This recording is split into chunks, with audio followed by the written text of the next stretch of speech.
Aba, talagang ang Duterte political dynasty, mga bossing, ano? Ibang klase. O eto, no?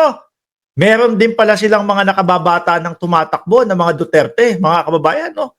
Ito, sabi, second district sa pagka congressman ang tinatakbo ng isang Duterte, mga bossing. Etong nasa ibabaw, hindi ko alam kung ano ibig sabihin, no?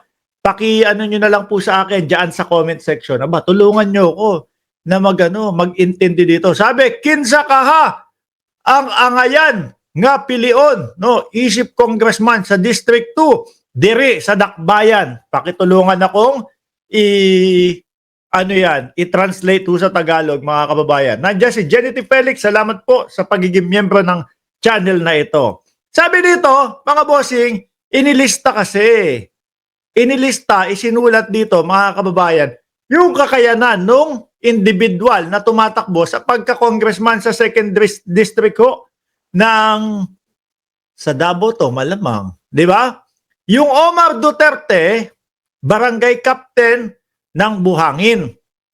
Ano? Barangay captain ng Buhangin.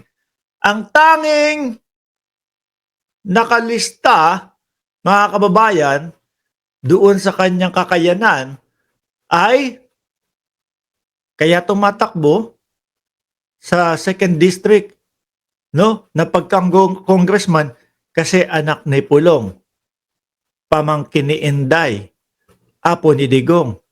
May kulang pa dyan.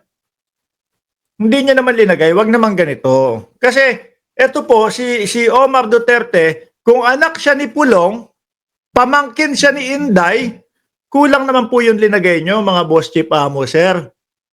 Isama nyo naman po na pamangkin din niya ni Baste Duterte. Diba? At pamangkin din ni Kitty Duterte. Kayo iniiwan nyo Diba? 5 naman yung katangian nung tumatakbong anak ni Pulong sa pagka-congressman ng 2nd District. Samantalang yung kalaban po, yung si Javi Garcia Campos, Davao City Councilor, 2 terms. Aba, may pinagdaanan na. No, may karanasan na. Number 1, legislative accomplishment. Number 2, Committee of International Relations. Number 3, initiated multiple sister city agreement between Davao City and various city in the Philippines. Mahaba, madaming pambala, Committee on Housing and Rural and Urban Development. Kumpletos recados. Authored housing-related ordinance including socialized housing policies, transfer and properties ownership, reasoning, and legislative approval. Tapos yung iba niya, Youth and Sports Program Coordinator. May kakayanan ho, mga kababayan. Wala man lang nilagay na proyekto na ginawa para sa barangay nila. Ano po? Hindi. Kasi may ibubuga naman daw, mga bossing. Apo ni dating Pangulong Duterte. Hindi pa ba sapat yun? Ano pa? Di anak ni Pulong. Hindi pa ba sapat yun? Di dagdagan pa, pamangkin ng Vice Presidente at pamangkin ng Mayor ng Davao. Aba, saglit lang. Mukhang masyado pong malayo ang agwat yung mga sa 2nd District, parang kung ako mga kababayan, kung ako taga 2nd District, alam ko na kung sino iboboto dito sa dalawa na ito. No? Siyempre, doon ako sa mayroon ng karanasan, mga kababayan. Doon na ako sa alam ang gagawin. Hindi yung kagaya ng pag-aaralan ko muna kung ano ang mga gagawin dyan sa Kongreso. Baka kasi pagdating nito sa Congress, absent lang din mga kababayan. Dagdag sa pasweldo ng bayan na naman. Di ba? Si Pulong, di ba sabi, hindi daw masyadong uma-attend sa Congress, lagi daw wala. Baka ganun lang din mga bossing. Di ba? Iboto natin yung mga meron ng karanasan at maganda ang track record. Hindi, sikat to kasi Willie Rebillame ito. Sikat to kasi apo to ni Duterte. Sabi ni Akin to, Sir Mark, di po nabanggit na papogian na lang pala ang labanan. Ayoko nang dumako umabot dun ayoko nang umabot sa ganon, no? Wag na. Nakikita naman ho natin diyan sa litrato kung ano po ang pagkakaiba. Medyo malayo ho, mga kababayan. Malayong malayo ho. Wag na tayong umabot sa papaugian, no? Doon na lang po sa track record, mga bossing. Maano na tayo?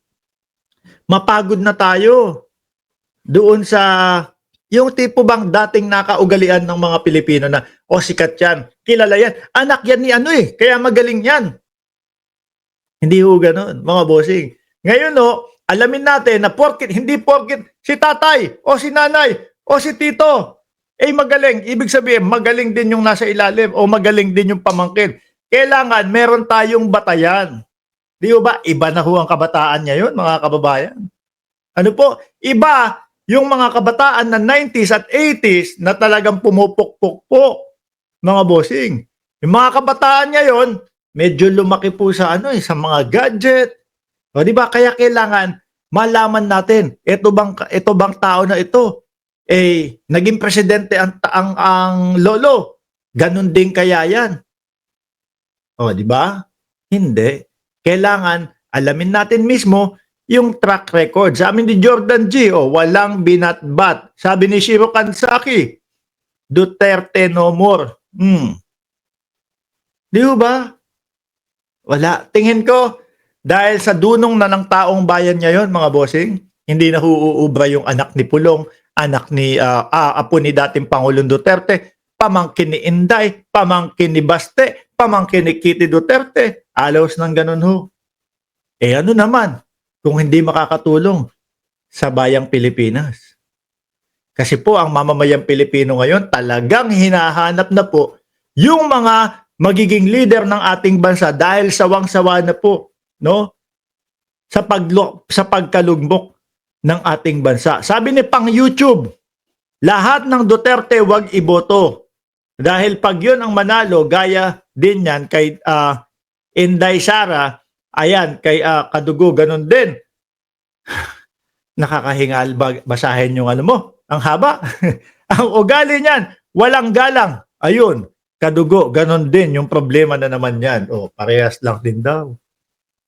Di ba? Gising na, DDS. Gusto nyo maging komunista tayo? Komunista si ex-PRRD. May pahiring ngayon si Ma'am Amy Duterte ngayon, Boss Mark. Mamayang onti yata yun o nag-uumpisa na? Ano po? Anyway, iwanan na natin ho ito. No? Para doon sa 2nd District, siguro naman marunong kayong pumili ng maayos. No? Nang magiging ninyo, magiging pambato nyo sa Kongreso. Di ba? Kayo din. Kapag kayong bumoto kayo ng ipambabato ninyo sa Kongreso, tapos malaman, taga saan yan? Sino mga bumoto dyan? Bakit gano'n? Parang hina-hina naman. Parang kamote. Taga 2nd District yan ng Davao No? Kayo din. Di ba? Kailangan, kung pipili kayo ng representante ninyo para sa inyong district, kailangan matalino. No? Para ang magiging reflection nun sa taong bayan, congressman ng ng 2nd District yan Ang galing-galing. Matalino, alam yung ginagawa. Magagaling yung mga taga 2nd District ng Davao, no? Marunong silang pumili ng kandidato nila. Nandoon din kayo din po ang magiging reflection nung magiging mga representative ninyo sa Kamara de Representante. Alisin ko na ho ito.